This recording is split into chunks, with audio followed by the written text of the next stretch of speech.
പ്രകൃതിദത്തമായത് എന്ന ഒരു വാക്കു കേട്ടാൽ ഏത് കൊടും വിഷവും മടികൂടാതെ കഴിക്കാം എന്ന അവസ്ഥയിലാണ് ഇന്ന് നമ്മുടെ സമൂഹം എത്തി നിൽക്കുന്നത്. അമിതമായാൽ അമൃതം വിഷം എന്നാണല്ലോ ചൊല്ല്. അത് ഇവിടെയും ബാധകമാണ്. ഇനി പറയുന്നത് കഥയല്ല, ഒരു നടന്ന സംഭവമാണ്.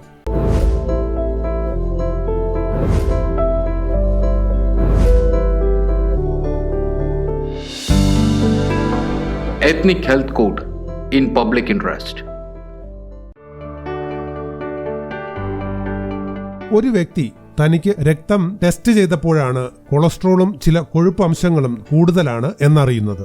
കുറച്ചുനാൾ പഥ്യം നോക്കിയിട്ട് ശരിയാകുന്നില്ലെങ്കിൽ മരുന്ന് കഴിക്കേണ്ടി വരുമെന്ന് ഡോക്ടർ പറഞ്ഞു. അപ്പോഴാണ് ആരോ പറഞ്ഞത് കൊളസ്ട്രോൾ കുറയ്ക്കുന്നതിന് ഇലുമ്പൻ പുളി നല്ലതാണെന്ന്. അദ്ദേഹം ദിവസവും ഒരു ഗ്ലാസ് ഇലുമ്പൻ പുളി ജ്യൂസ് അകത്താക്കാൻ തുടങ്ങി. 4 ദിവസം കഴിഞ്ഞതേയുള്ളൂ ഛർദി, വിശപ്പില്ലായ്മ, ക്ഷീണം തുടങ്ങിയ അസ്വസ്ഥതകൾ ഉണ്ടാകുകയും തുടർന്ന് ആശുപത്രിയിൽ പരിശോധിക്കുകയും ചെയ്തു.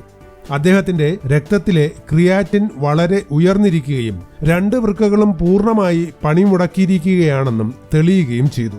തുടർന്ന് താൽക്കാലികമായി ഡയാലിസിസ് ചെയ്ത് ജീവൻ രക്ഷിക്കാൻ സാധിച്ചു.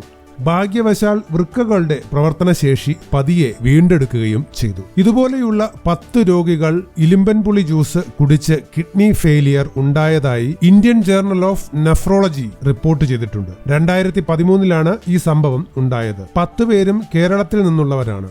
കേരളത്തിലെ പല ആശുപത്രികളിൽ നിന്നും ഈയിടെയായി ഇത്തരം കേസുകൾ കൂടുതലായി റിപ്പോർട്ട് ചെയ്യപ്പെടുന്നുമുണ്ട്. എന്നാൽ ശരിക്കും ഇലുമ്പൻ പുളിക്ക് കൊളസ്ട്രോൾ കുറയ്ക്കാനുള്ള കഴിവുണ്ടോ? അത് ശരിക്കും അറിയില്ല. ഇതുവരെ യാതൊരു പഠനവും ഇത് തെളിയിച്ചിട്ടുമില്ല എന്നതാണ് സത്യം. എന്നാൽ എലികളിൽ ഇലുമ്പൻ പുളി ജ്യൂസ് കൊളസ്ട്രോൾ കുറയ്ക്കുന്നതായി ഒരു പഠനം ഉണ്ട് താനും. ഇലുമ്പൻ പുളി എങ്ങനെ കിഡ്നി തകർക്കും എന്ന് അത്ഭുതപ്പെടേണ്ട. നേരത്തെ പറഞ്ഞില്ലേ, പ്രകൃതിയിൽ നിന്ന് ലഭിക്കുന്ന എന്നത് കൊണ്ട് മാത്രം ഒരു വസ്തുവും ആരോഗ്യം പ്രദാനം ചെയ്യുന്നില്ല. ഇലുമ്പൻ പുളിയിൽ മറ്റു പഴവർഗ്ഗങ്ങളെ അപേക്ഷിച്ച് 10 മടങ്ങ് കൂടുതലുള്ള ഓക്സലേറ്റ് ആണ് വില്ലൻ.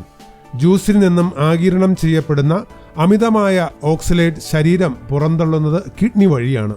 കിഡ്നി വഴി പുറന്തള്ളപ്പെടുന്ന ഓക്സലേറ്റ് കിഡ്നി നാളികളിൽ അടിഞ്ഞുകൂടുന്നതാണ് കിഡ്നിയുടെ പ്രവർത്തനം തകരാറിലാവാൻ കാരണം. വലിയ അളവിൽ ഒന്നിച്ചു കഴിക്കുമ്പോഴാണ് ഇങ്ങനെ സംഭവിക്കുന്നത്. ചെറിയ അളവിൽ സ്ഥിരമായി കഴിച്ചാൽ കിഡ്നിയിൽ ഓക്സലേറ്റ് കല്ലുകൾ രൂപപ്പെടാൻ സാധ്യതയുണ്ട്. നേരത്തെ റിപ്പോർട്ട് ചെയ്ത കേസുകളിൽ കിഡ്നി ബയോപ്സി ചെയ്തു ഓക്സലേറ്റ് അടിഞ്ഞുകൂടിയതാണ് പ്രശ്ന കാരണമായതെന്ന് തെളിയുകയും ചെയ്തതാണ്. നേരത്തെ കിഡ്നി സംബന്ധമായ പ്രശ്നങ്ങൾ ഒന്നും തന്നെ ഇല്ലാതിരുന്ന ആളുകളാണ് ഇവരെന്നും ഓർക്കണം.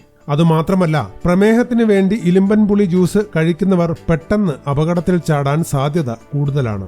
പ്രമേഹവും പ്രഷറും കാരണം നേരത്തെ തന്നെ കിഡ്നി പ്രവർത്തനത്തിൽ ചെറിയ തകരാറുകൾ ഉള്ളവർ ജ്യൂസ് കുടിച്ചാൽ കിഡ്നിയുടെ കാര്യവും കഷ്ടമാകും എന്ന് എടുത്തു പറയേണ്ടതില്ലല്ലോ. അപ്പോൾ ഈ നാട്ടുമരുന്നുകളെല്ലാം തട്ടിപ്പും അപകടകാരികളും ആണെന്നാണോ? ഒരിക്കലുമല്ല.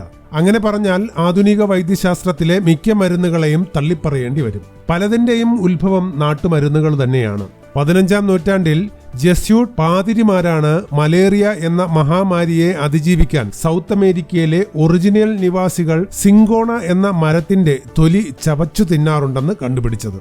പതിയെ അത് യൂറോപ്പ് മുഴുവൻ മലേറിയക്കെതിരായി ഉപയോഗിക്കാൻ തുടങ്ങി. അന്നത്തെ യൂറോപ്യൻ വൈദ്യം ഇതിനെ പുച്ഛിച്ചു തള്ളി. ഈ കാടൻ മരുന്ന് കൊണ്ട് ഒരു കാര്യവുമില്ലെന്ന് അന്നത്തെ ഡോക്ടർമാർ പറഞ്ഞു.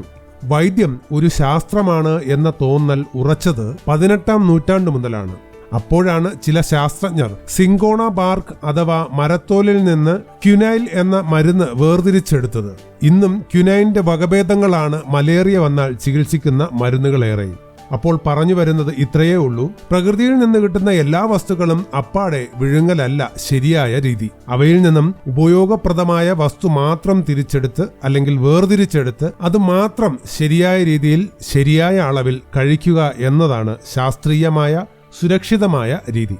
ഈ വിലപ്പെട്ട അറിവ് പൊതുസമൂഹത്തിനായി ഷെയർ ചെയ്യുക. ഈ വിലപ്പെട്ട അറിവ് നിങ്ങളുടെ സുഹൃത്തുക്കൾക്കും പ്രയോജനപ്പെടട്ടെ. ഈ വീഡിയോ ഷെയർ ചെയ്യൂ. നിങ്ങൾക്ക് വേണ്ട എല്ലാ ആരോഗ്യ അറിവുകൾക്കും എത്നിക് ഹെൽത്ത് കോർട്ടിന്റെ ഫേസ്ബുക്ക് പേജ് ലൈക്ക് ചെയ്യൂ. ഫോളോ ബട്ടൺ ക്ലിക്ക് ചെയ്ത് സീ ഫസ്റ്റ് സെലക്ട് ചെയ്യാൻ മറക്കരുത്. എത്നിക് ഹെൽത്ത് കോർട്ടിന്റെ എല്ലാ വീഡിയോകളും എല്ലായ്പ്പോഴും യൂട്യൂബ് ചാനലിൽ. EthnicHealthCourt, forward to good health.